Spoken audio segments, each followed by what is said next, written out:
What's supposed to happen is there's supposed to be a kind of, as if your eyesight got blurred, and all these things suddenly went blah and flow together. What is it? What is this experience of nirvana, of liberation, etc., supposed to be? Because so many of these, especially Hindu sages, write about it as if it was just this kind of dissolution of everything. They said it all become like a slug with a salt on it.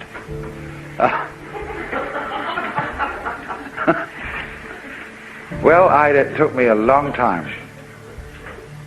And suddenly one day I realized that the difference that I saw between things was the same thing as their unity. Because differences, borders, lines, surfaces, boundaries, don't really divide things from each other at all. They join them together. Because all boundaries are held in common. Like, let's think of a territory which has all been divided up into property. There's your property, my property, etc., etc. There are the fences.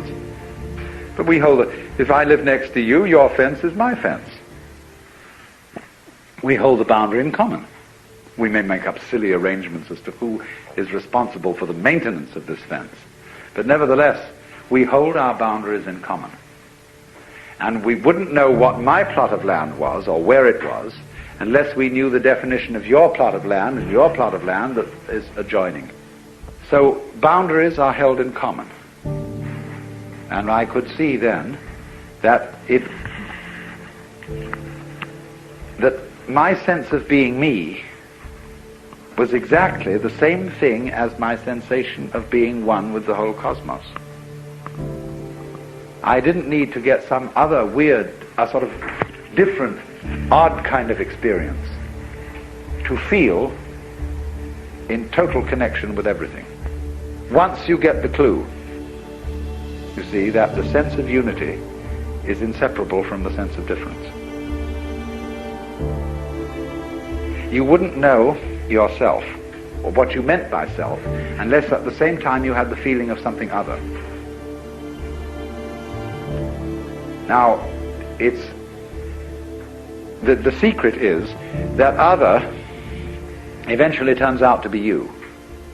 I mean, that's the element of surprise in life.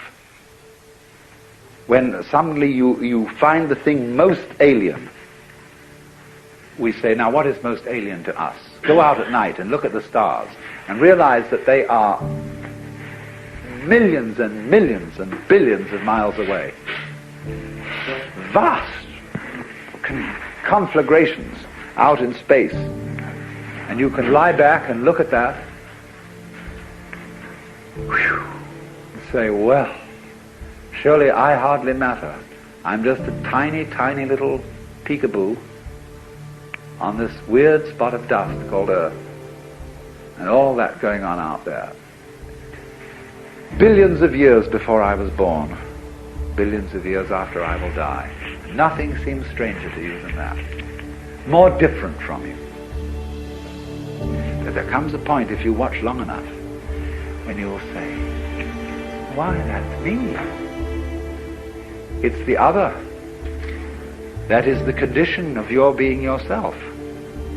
As the back is the condition of being the front. And when you know that, you know you never die.